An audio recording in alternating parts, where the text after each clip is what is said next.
వస్తాను. నేను రావాలంటే మీరు ఏం చేయాలి? నేను రావాలంటే పిల్లలందరూ ఏం చేయాలి? ఇయర్ 10th క్లాస్ వాళ్ళు ఇప్పుడు టార్గెట్ పెట్టాలి. నెక్స్ట్ ఇయర్ 10th క్లాస్ వాళ్ళకి ఒక ఛాలెంజ్. మీరు 10th క్లాస్ అయిపోయాక నేను వచ్చి స్పెషల్గా మీకు ప్రైజ్ ఇవ్వాలంటే మీరు ఇప్పటి నుంచి ట్రై చేస్తే నేను చెప్పిన టెక్నిక్స్ వెస్ట్ గోదావరి జిల్లా ఫస్ట్, స్టేట్ ఫస్ట్ అన్ని మనకే రావాలి. తెచ్చుకుంటారా?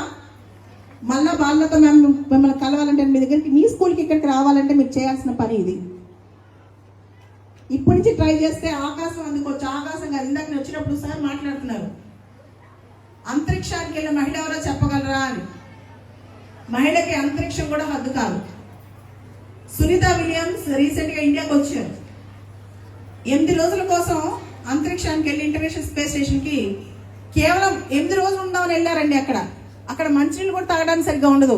మంచినీళ్ళు కూడా గ్రావిటీకి కింద పడిపోతుంటాయి. 0 గ్రావిటీ ఉంటుంది. అటువంటి పరిస్థితిలో ఒక మహిళ, భారత మూలాలకు చెందిన మహిళ 9 నెలల పాటు ఉండాల్సి వచ్చింది. ఇంకో మహిళకైతే గుండె ఆగిపోయేది. కానీ ఆవిడ గట్స్ చూడండి. మీ అందరికీ ఒక మాట చెప్తున్నాను, భారత మహిళలకి, తెలుగు మహిళలకి చాలా శక్తి ఉంది. ఆ శక్తిని వాళ్ళే తగ్గించుకుంటున్నారు. రేపు అంతర్జాతీయ మహిళా దినోత్సవ శుభ సందర్భాన మహిళలందరికీ కూడా ఇంటర్నేషనల్ ఉమెన్స్ డే శుభాకాంక్షలు. కానీ ఒకటి గుర్తుపెట్టుకోండి, ఒక మహిళ ఒక భార్యగా, చెల్లిగా, తల్లిగా మాత్రమే కాదు, ఒక మహిళకి దేశం పట్ల ప్రేమ ఉంది, బాధ్యత ఉంది, దేశాన్ని బాగు చేయాల్సిన శక్తి మహిళకు ఉంది. మహిళకి మాత్రమే ఎక్కువగా ఉంది. అటువంటి మహిళలు వంటింటితో ఆగిపోకూడదు. అటువంటి మహిళలు ఒక స్టేట్మెంట్ చెప్తాను మీ అందరికీ. The hand that cross the cradle can become the hand that rules the world. ఊపే చేయే ప్రపంచాన్ని మార్చే హస్తంగా మార్చొచ్చు. మీ చేతుల్లో అద్భుతమైన పిల్లలు ఉన్నారు, వాళ్ళ భవితవ్యం ఉంది. కాబట్టి మీ పిల్లల్ని అద్భుతమైన పౌరులుగా తీర్చిదిద్దండి.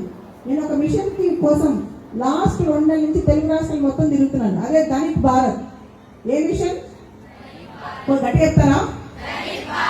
ధనిక్ అంటే కేవలం మనీ అని కాదండి. ఇండియా గొప్పదవ్వాలి. భారతదేశం తరతరాలుగా అభివృద్ధి చెందుతూనే ఉంది.